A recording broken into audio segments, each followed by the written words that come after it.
नमस्कार सर्वांना. रुपा जगताप रेसिपी आणि ब्लॉग लाईव्ह रेसिपीमध्ये आपल्या सर्वांचं खूप खूप स्वागत. सर्वात आधी सर्वांना नागपंचमीच्या खूप खूप शुभेच्छा. आज नागपंचमीचे स्पेशल असे दिंडे असतात बघा, दिंडे.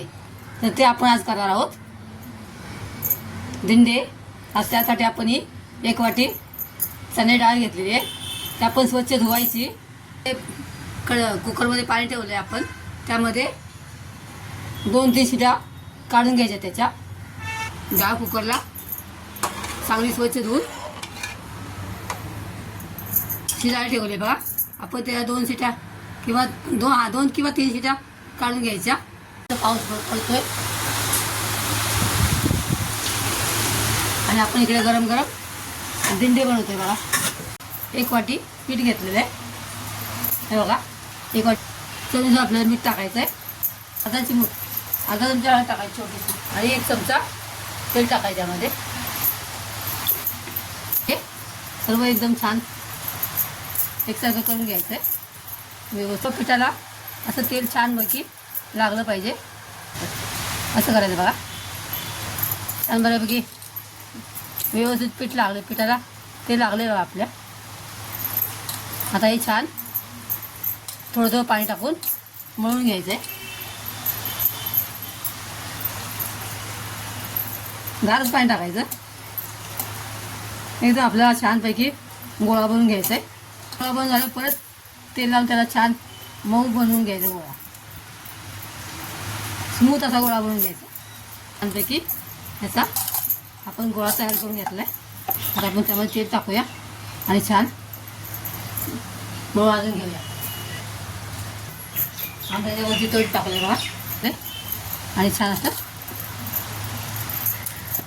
मळून घ्यायचं त्याला बघा. असं छान असा आपण गोळा तयार केला बघा मस्तपैकी. तो आता आपण थोडासा बघा ही आपली डाळ आहे ना मस्तपैकी शिजले बघा. एकदम स्मूथ शिजले बघा हे बघा. आता मी यामधलं पाणी काढून घेऊया. डाळ ओतली आणि चाळणीमध्ये असं यामधलं पाणी काढून घ्यायचं आपण. त्यामध्ये आपण हा गूळ घालायचा आहे. गूळ मिल्क होतोय. आपल्याला जास्त गोड हवा असेल पण अजून जास्त गूळ टाकायचं.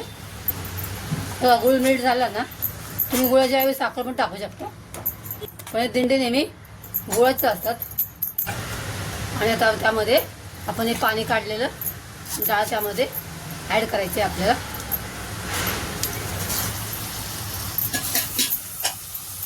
असे आपल्याला सुकं सुकं करून घ्यायचं आहे.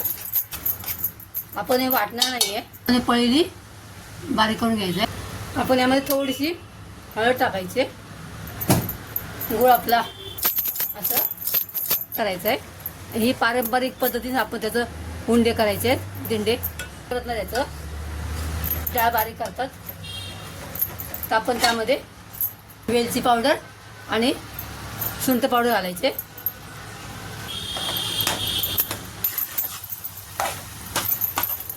छान एकदम जरा बऱ्यापैकी घट्ट झाले बघा. आता जायफळ किसून टाकायचं आहे. थोडंसं आपण थोडं जायफळ अशा प्रकारे आपलं बघा हे बऱ्यापैकी घट्ट झालेलं आहे. पण हे थोडंसं घटून घ्यायचं आहे.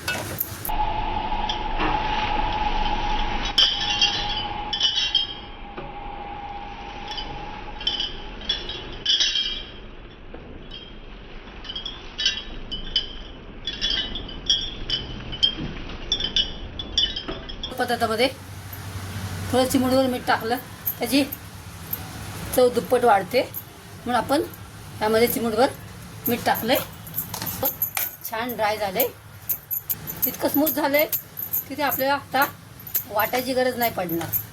एवढं तुम्हाला दिसलंच असेल ना. एकदम छान स्मूथ झाले. काही वाटायची पण गरज नाही आहे.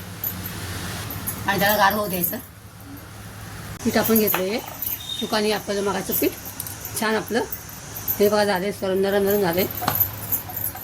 पीठ वळून ठेवलं आपलं. तर त्याच्यामध्ये आता आपण हा आता छोटासा गोळा घ्यायचा. आता गोल करायचा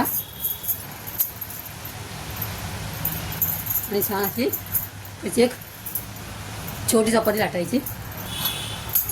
छान अशी पातळ म्हणजे पुरीपेक्षा मोठी.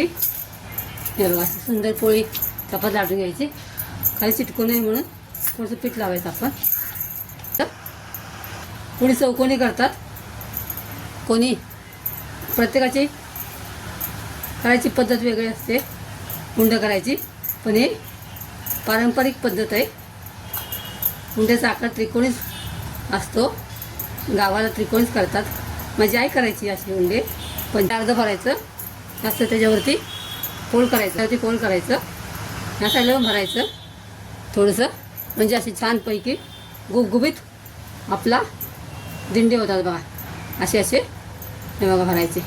आणि असे थोडेसे काठ थोडेसे बंद करून घ्यायचे. आपले बघा त्रिकोणी दिंडे होतात तयार. अजून आपण वेगळ्या अजून पद्धतीने एक करूया.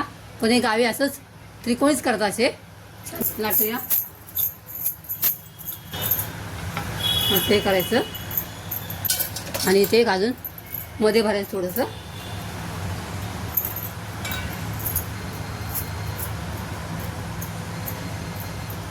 हे मध्ये भरायचं आणि इकडून असं इकडे पॅक करायचं, समोरून पण पॅक करायचं. हां, आणि इकडून पण चारी बाजून पॅक करायचं ह्याला.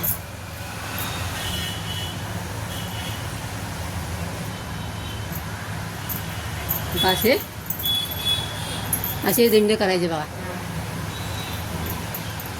आपण सगळे दिंडे बनवून घेऊया. असे तुम्हाला मी दाखवते. आपण ही पुरी लाटून घेतली. त्यामध्ये आपण आता हे सारण भरायचं आहे. पुरण बनवलं आपण. आणि इकडून पण त्याला बंद करायचं आणि समोर पण घ्यायचं, समोर पण घ्यायचं आणि असं परत फिरवायचं. आणि इकडून पण असं छानपैकी बंद करून घ्यायचं त्याला आणि समोर पण बंद करून घ्यायचं. असे आपण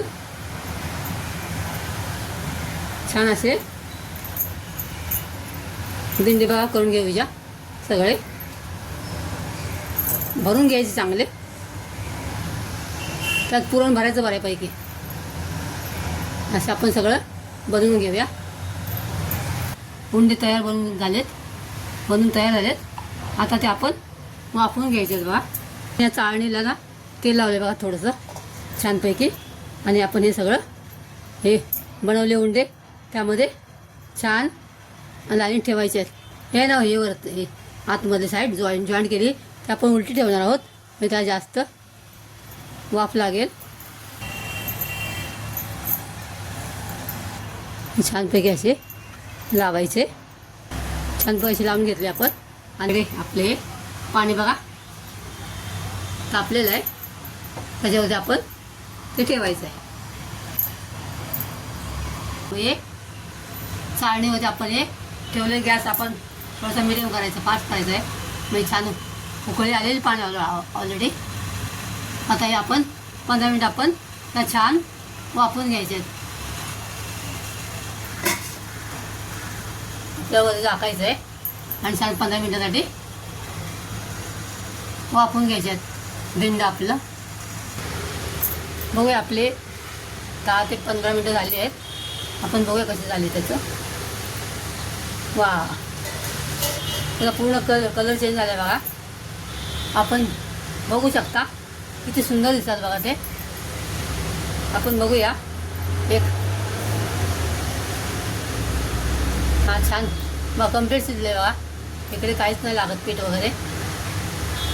चाकूला जरा पण पीठ वगैरे लागत नाही. त्याच्यात आपले उंडे शिजले दिंडे कम्प्लीट. आता आपण इथे गॅस बंद करणार आहोत आणि गार होऊ द्यायचं.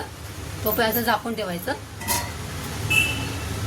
नागपंचमी स्पेशल नागपंचमीला बनवले जातात हे दिंडे बघा.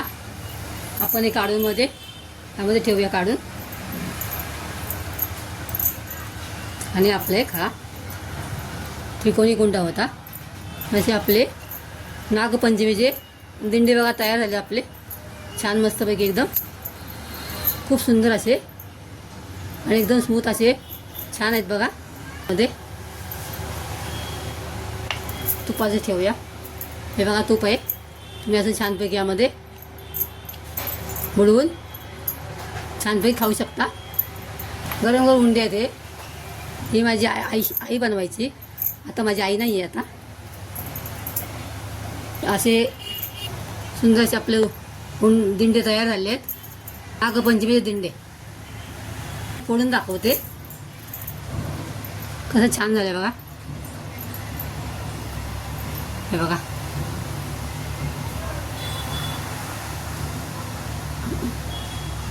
आपलं आवरण पण हे पातळ झाले, छानपैकी, जाड वगैरे नाही आहे बघा, मस्त एकदम स्मूथ झालं आहे बघा. तर ही आपली दिंड्याची रेसिपी तुम्हाला आवडली असेल तर लाईक आणि सबस्क्राईब करा. चॅनल नवीन असाल तर नक्की सबस्क्राईब करा.